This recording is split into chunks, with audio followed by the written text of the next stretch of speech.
It's no secret or surprise that Attack on Titan is currently the most popular anime there is right now. Everyone's talking about it. Everyone has something to say about it. Everybody's just watching it, except for me, because I hadn't caught up yet, and it just was something that didn't really get around to doing.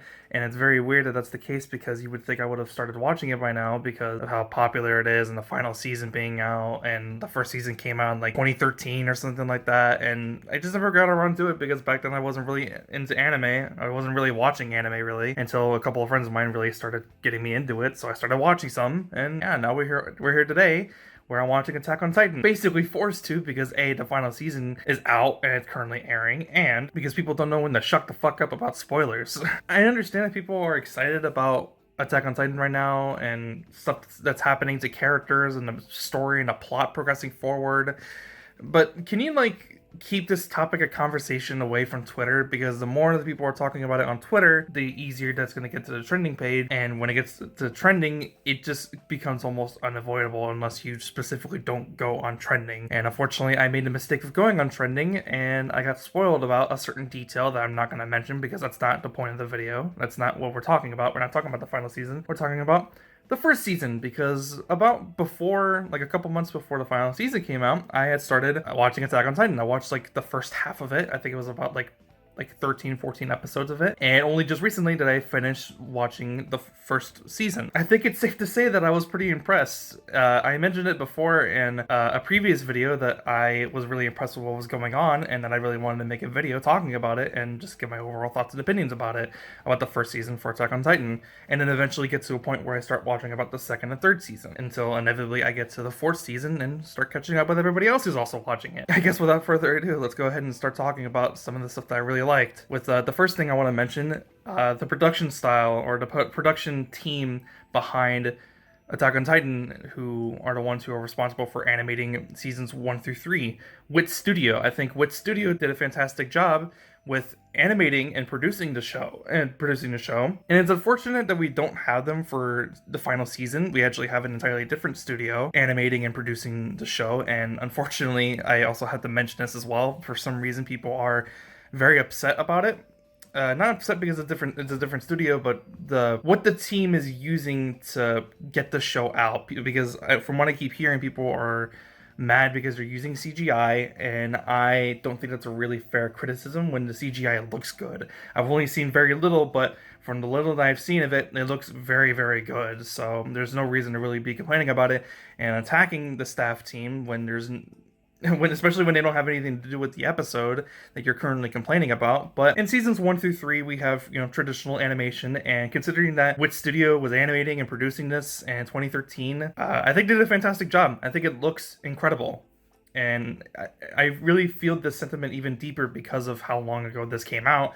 And then the second season came out in like 2017, and I can't even imagine how much better that looks, even though it's significantly shorter. So I'm wondering how the team handled getting around to doing the second season, because it's only like 12 episodes, which is very interesting. I think the producer around the score and the soundtrack, Hiroyuki Sawano, I think he did a fantastic job trying to get a good tone for what they were going for with the show, and considering the tone overall of what the show is kind of about, with gigantic monster-looking, humanoid creatures constantly attacking your, home town location, who are wanting to go and eat people, and the fact that some of those creatures are significantly more powerful than anything else that they've faced, and they're either bigger, they're tougher, they're smarter, and the tone that they're going for with the score, that's with the show and what's going on through the animation and the production style of the show,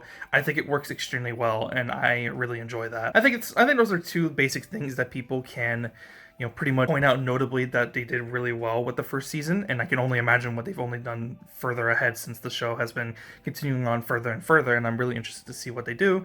But we gotta get around to finishing the video before I can even see what else they've done, so let's just continue on for right now. I have to be thoroughly honest and say that I don't know what the current main plot is. It's very confusing and very perplexing, because at first I thought the main plot was to go and find Aaron's dad's journal that he has hidden in the basement at Aaron's old house.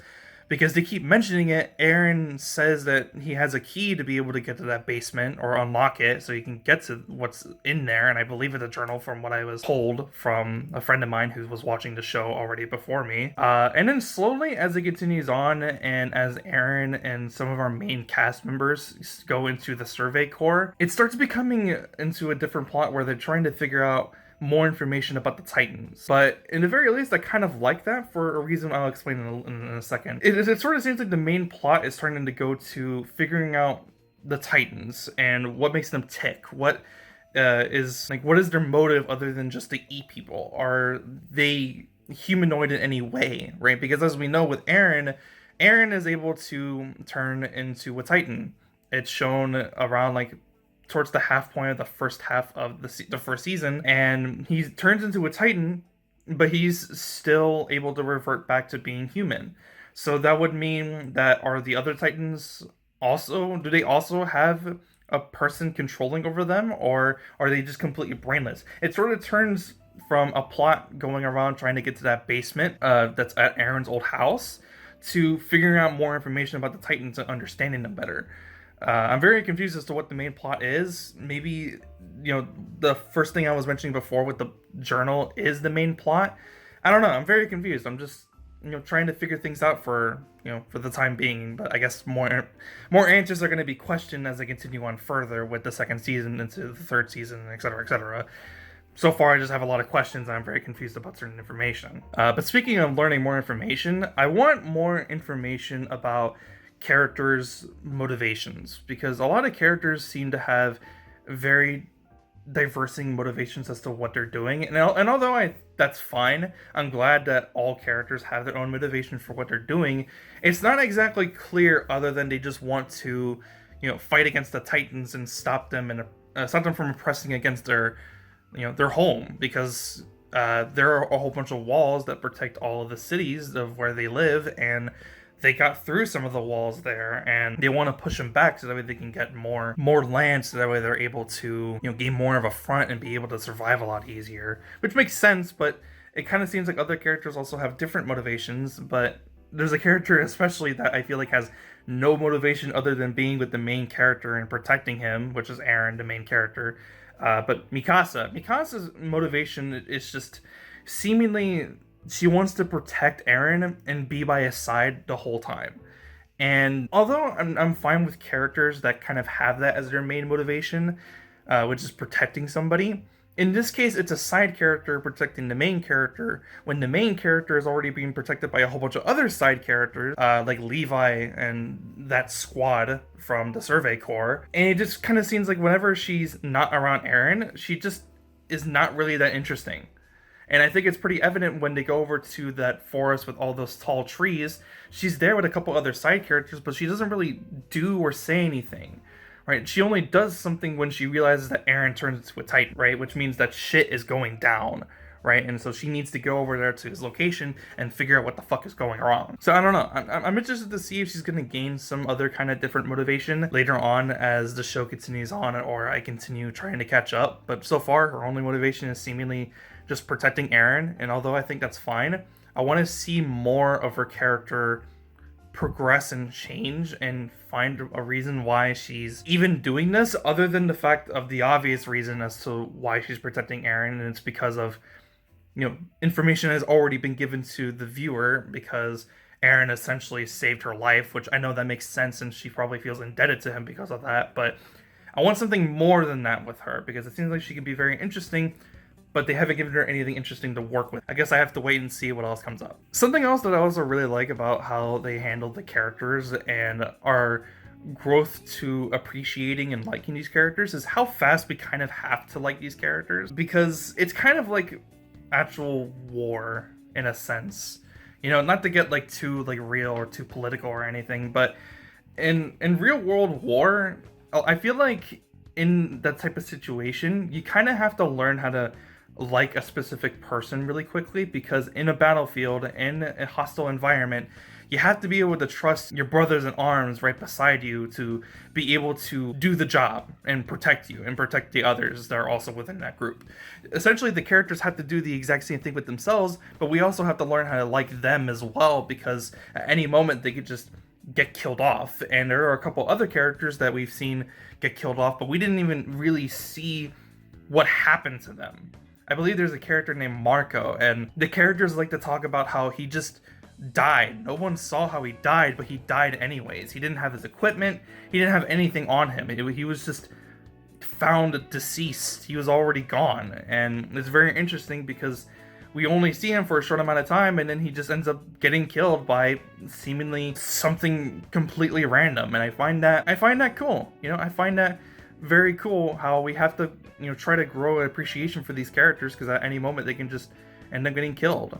And because we have to do that, I feel like it hits a lot harder whenever these characters do eventually end up getting killed off. Of course, it's very sad and emotional, because for certain characters, they may end up becoming like one of our favorite characters, but then they end up just getting killed right in front of us, right in front of the main characters. And, as bad as it is, that's just how the show is currently going with how it's wanting to handle character deaths, which, is different, and I appreciate how different it's trying to be. Because in a lot of other shows and a lot of other shonen anime, because that is what Attack on Titan is, it is shonen, either a character will die and they won't come back, like in Naruto, and that seems to happen pretty frequently in that show. A character will die, but then they'll get resurrected back, like in Dragon Ball Z, or because the main cast has so much plot armor, they won't die, but they get severely injured, like in My Hero Academia. So yeah, I like how they're trying to handle character and character deaths. I think it's different, and because it's different, I think that's why I'm currently really enjoying that. But depending on how they handle a certain character's death, and if it makes sense, then, it's obviously going to be better. But if it doesn't make sense, or if a character just dies unnecessarily, then maybe my opinions and viewpoint will be different. But we'll get around to that whenever we ever around getting to that. I like how there's not really a clear villain. There is no real villain right now in the show, unless we count what happens at the end of the final season, or what happens at the end of the first season. I apologize, because there's a character and she ends up doing some stuff, and she kind of acts like a villain in some ways because of certain motivations that we don't really know yet. But there is really no clear villain in this show right now in the first season, other than the obvious ones being the Titans. But they aren't really villains in my mind. They're kind of just animalistic, mindless creatures that are just hungry. Because that's kind of what the Titans are. They don't really have, thoughts, right? They don't really have a mindset. They don't really think. They kind of just act off of instinct and try to go after stuff that can fill their hunger. Because that's what they're mainly going for, it seems. Obviously, there are certain Titans that are a lot more intelligent, like the Colossal Titan that ends up showing up, and the Armored Titan, but they end up leaving, right? And they don't really stick around long enough to be able to, for me to be able to consider them villains, right? Because they're just also other Titans. They're just a lot more advanced and stronger. So I don't know what's gonna happen. I don't know if an eventual actual villain is gonna be coming around, but I guess we'll wait and see. So that's all I really have to say about that. I like how this show doesn't have a traditional shonen comedic relief. Every shonen ever has some character that is the clear comedy character. Like Dragon Ball has Yamcha at times. My Hero Academia has some characters like I forgot his name, but the kid with the balls on his head, he's pretty much like the joke pervy character. And Dragon Ball, there's another one being Master Roshi. In Naruto can sometimes be the comedic character, even though he's the main character. Shonen anime just typically have very funny traditional shonen anime comedy characters, which, after a while, once you see enough of them, you kind of get tired of them. But Attack on Titan is one of the very rare few ones in my mind that I can think of that doesn't really have one. There's no character that is like the butt end of all the jokes. Now, every character can have a comedic, funny moment for them every now and again, but there's no character that is solely just the joke character. There is no character that is just solely a beanbag to put all the jokes onto. And I kind of like how the show isn't relying on a character to do that. They're allowing the characters to act like actual characters. Not to say that other shonen don't do that with their main characters as well, because Midoriya in My Hero Academia could sometimes be pretty funny as well, but he's not the main comedy character. It's other characters from the main cast, and I like how Attack on Titan right now currently doesn't have that. Maybe that will change, and if it does, and that's not going to really surprise me all too much. But I like how right now it doesn't really have that because it fits the tone of where we currently are right now. There's no real time, and there's no placement right now for a comedy character to be around, and I think it works. And speaking of main characters from shonen, I also like how Eren isn't kind of like a traditional shonen character. And although Eren is kind of like shonen anime characters like Midoriya and Naruto, where he wants to help people selflessly. When you first see Eren, he seemingly wants to join the Survey Corps because he wants to go kill Titan, but you don't really know why he wants to do that. And then his mom gets eaten by a Titan, and then his motivations turn from just wanting to kill Titans. This is kind of based off of memory. I'm not really sure if that's what his character was really like when you first see him. He goes from being that to wanting to kill Titans because he fucking despises them for basically, murdering and eating his mom, which is really fucked up. So, in that aspect, he's just kind of out for self-revenge, right? Self-satisfaction of killing Titans for the sake of killing them. And also on top of that as well, whenever he transforms into his Titan transformation, he's significantly different from characters that have transformations, like Midoriya. Midoriya doesn't really get, like, a, quote, transformation, like a traditional shonen transformation. He just, gets basically a power-up. That's all it really is.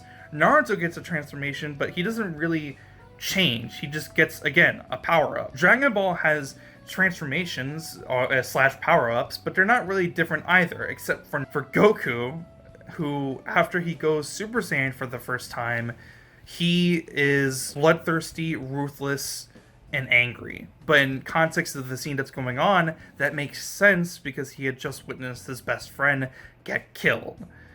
With Eren, the way that his Titan transformation works is that he needs a clear goal, and he needs to focus on a mindset of why he wants to go into his Titan transformation and inflict like a bite on like his thumb, for an example, so he can then transform. But as soon as he transforms and he's just like sticking around in his Titan form a lot longer, he still has his conscience and he's still aware kind of what he's doing. The longer that he stays in it, much more quickly does he start turning into like a traditional Titan, right? Because by the end of the finale in the first season, Eren is fighting a character named Annie, who we'll talk about in the next point that I also want to mention.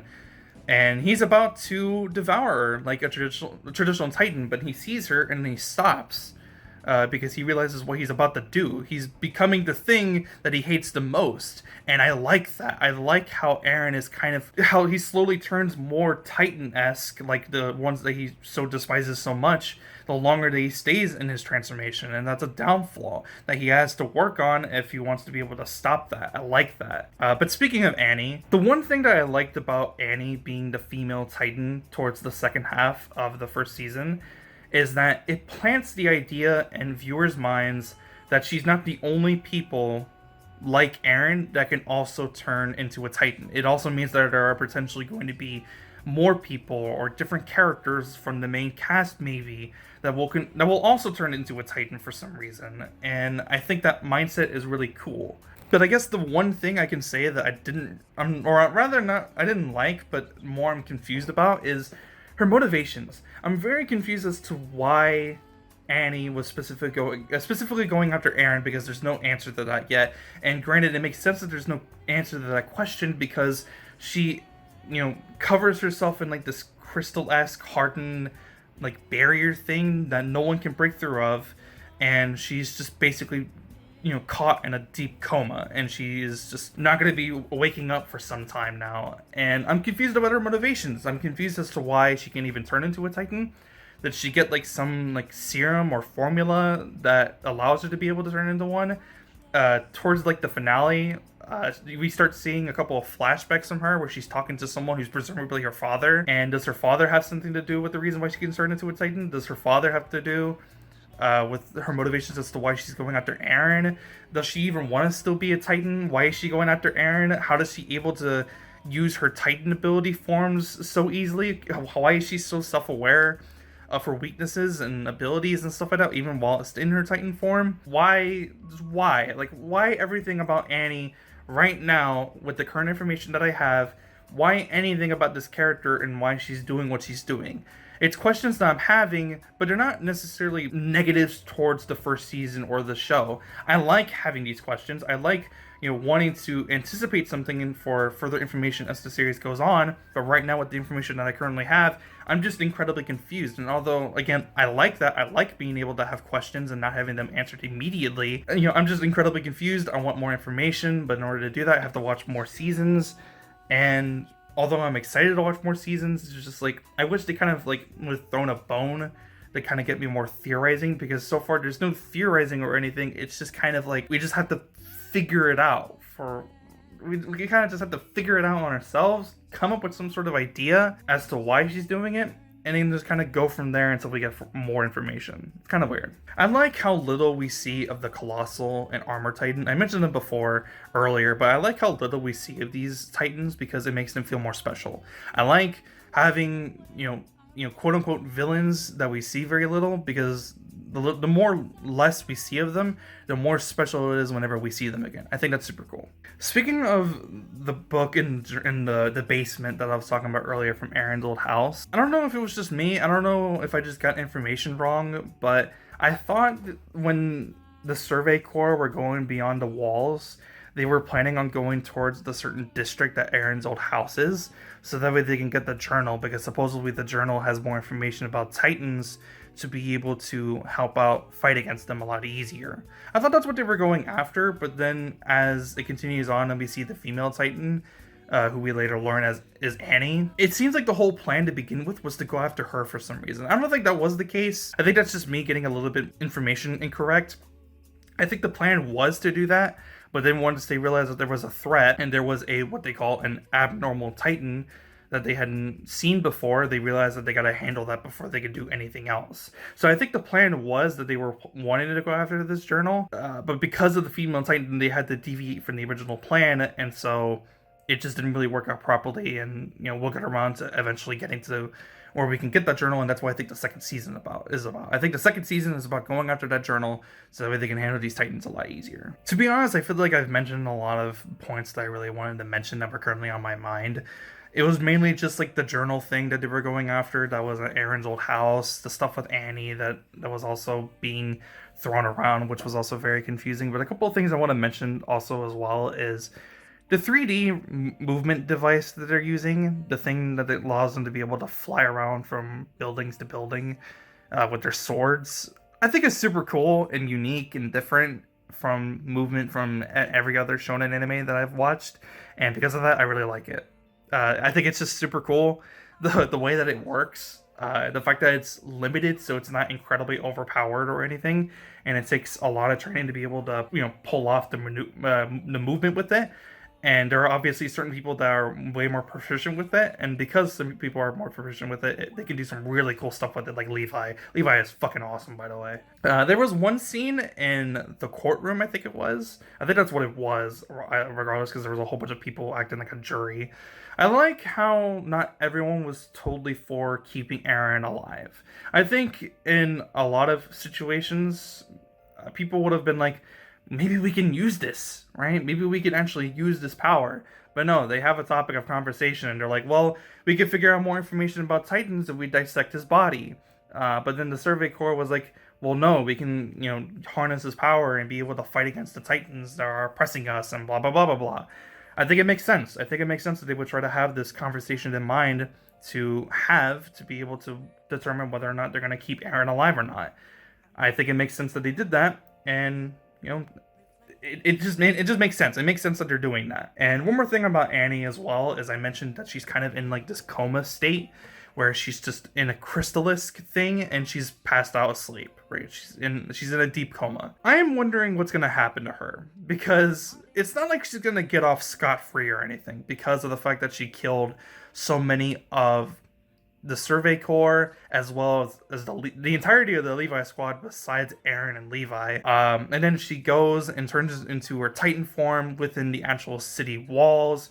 destroys a whole bunch of buildings there. A lot of casualties were caused when they were there. There's a lot of repercussions that are going to happen to Annie whenever she does eventually wake up, because they're also going to have to probe her for information as well.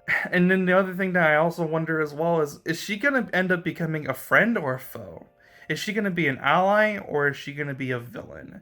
Because she's not going to get away with this scot-free, but would she be willing to give them the information once she figures out what's been going on as she's been asleep? Because I think she's going to be waking up at around somewhere in the third season.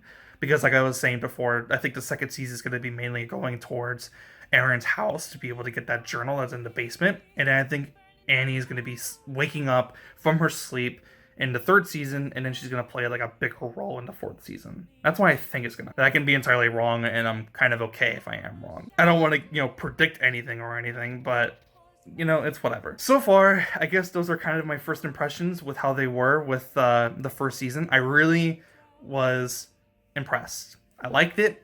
I thought it was cool. I think it's animated super well. I think the score is good. I think the characters are super interesting. Even if some of them don't really have clear motivations, I think they will gain clear motivations as it continues on. I think the Titans look menacing and are hilarious at the same time. The 3D movement device thing that they use is also super cool and unique. The idea that more people can also turn into Titans is a unique idea for the show itself, and the fact that it's not only just Erin, but then there's also Annie, but Annie kind of also puts in the mind for viewers that maybe there are also more people like this. I like how they're trying to figure out the Titans and maybe see if they can get the human that's inside those Titan bodies, because there's a certain character who, I don't remember her name sadly, but she's constantly doing like tests with these Titans, and she treats them with a lot more respect than anyone else. She actually even also gives them names, and I think that's different from all the other characters that we've seen so far. She actually wants to try to understand them. And I think because of that, it makes her a unique character. But I think that's so far kind of it. I've kind of given all my first impressions, and there's not really anything else other to say than I'm excited to start watching season 2. I don't know what they're going to do next, but I hope it's super cool. Whenever we get around to eventually catching up with the final season, I hope that it ends up being fucking awesome. And I hope that the studio that is doing the production for the final season is doing a good job. It seems like a lot of people are praising the final season in terms of production and animation, and people who are complaining are just people who are whiny little babies. So yeah, I think that's kind of it. That's all I really have to say about the first season for Attack on Titan. I thought it was really good, and I'm excited for more. So without further ado, I guess it's time to go ahead and wrap up the video. If you enjoyed the video, please be sure to like. If you want to see more, subscribe. I'll see you guys in the next one. Have a fantastic day. I'm out. Peace.